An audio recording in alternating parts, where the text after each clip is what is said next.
Mengutip iNews, lumpur lapindo mengandung logam tanah jarang. Hal ini diungkapkan oleh Badan Geologi Kementerian Energi dan Sumber Daya Mineral atau ESDM.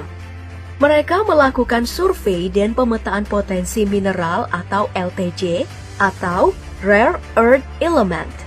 Sidoarjo adalah salah satu dari 28 lokasi yang teridentifikasi. Yang potensi LTJ-nya terbanyak berada di Pulau Sumatera, yakni 16 titik. Disusul Kalimantan dengan 7 titik, Sulawesi 3 titik, dan Jawa dengan 2 titik potensi.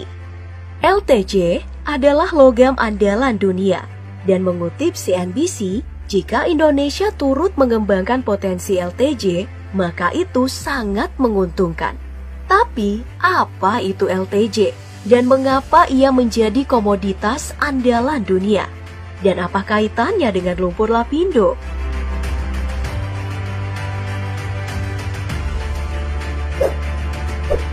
Logam tanah jarang atau LTJ adalah kumpulan 17 unsur kimia pada tabel periodik. Bagi kamu yang anak IPS, mungkin asing ya dengan istilah ini. Tapi, pemakaiannya sudah banyak dalam kehidupan sehari-hari.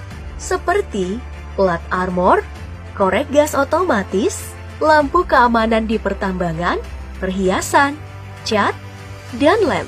Logam tanah jarang juga digunakan dalam detektor nuklir. Penggunaan dan pemanfaatan LTJ juga bisa memicu perkembangan material dan teknologi baru yang diklaim bisa diaplikasikan dalam dunia industri untuk meningkatkan kualitas produk. Contohnya, LTJ mampu menghasilkan neomagnet yang memiliki kekuatan lebih dari magnet biasa, yang berguna untuk membuat dinamo yang kuat hingga mampu menggerakkan kendaraan, sehingga diproyeksikan bakalan menunjang industri mobil bertenaga listrik untuk perjalanan jauh. Tidak hanya itu, PT Agincourt Resources, salah satu perusahaan pertambangan di Indonesia, menyatakan bahwa LTJ sebagai penyempurna produk teknologi juga dimanfaatkan sebagai lapisan bagian layar gadget. Lalu, digunakan juga untuk penyempurnaan peralatan militer, seperti keperluan pembuatan alutsista, contohnya rudal, satelit, dan laser. Pemberian campuran LTJ pada peralatan dan perlengkapan berbahan logam berat sering dilakukan untuk membuatnya semakin kuat. Dan proses mendapatkannya dikatakan sangat rumit. LTJ tidak ditemukan dalam bentuk unsur yang bebas di kerak bumi. Harus dipisahkan dulu dari mineral lain, dan itu berarti membangun fasilitas smelter atau peleburan. Di Indonesia sendiri, mineral-mineral tanah jarang ini adalah hasil sampingan dari pertambangan. Contohnya yang mengendap di lumpur lapindo. Melihat proses mendapatkannya plus pemanfaatannya, LTJ ini menjadi prospek bisnis masa depan yang menguasai perekonomian. Untuk kasus di Indonesia, LTJ sebagiannya hanya dijadikan sebagai sampah buangan tambang timah atau pemanfaatan pasir darat dan laut untuk bahan uruk di daerah jalur timah, karena belum memperhitungkan kandungan mineral tanah jarang. Sedangkan Cina, sebagai produsen terbesar LTJ di dunia, menjadikannya sebagai senjata dalam perang dagangnya dengan Amerika.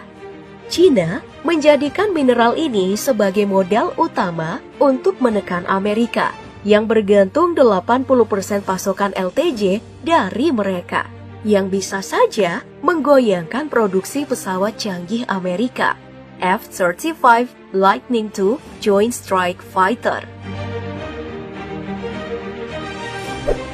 Untuk harga, salah satu unsur LTJ, yakni dysprosium metal yang dipakai untuk magnet, lampu berdaya tinggi, hingga perangkat kontrol nuklir, pada tahun 2012 menyentuh angka $292 atau 4,1 juta rupiah per kilogram.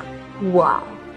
Sedangkan mineral lainnya, dikutip dari laman Statista, Terbium pada tahun ini menyentuh harga $628 atau setara dengan 8,8 juta rupiah per kilogram. Wah, sangat menjanjikan ya. Kemudian dysprosium menyentuh harga $258 atau setara 3,6 juta rupiah per kilogram. Neodymium seharga $47 atau sama dengan Rp662.000 per kilogram. Tapi, melihat pemanfaatannya dan potensinya menghadirkan teknologi baru, LTJ menjadi material masa depan yang permintaan terhadapnya akan terus meningkat dan tentu saja harganya.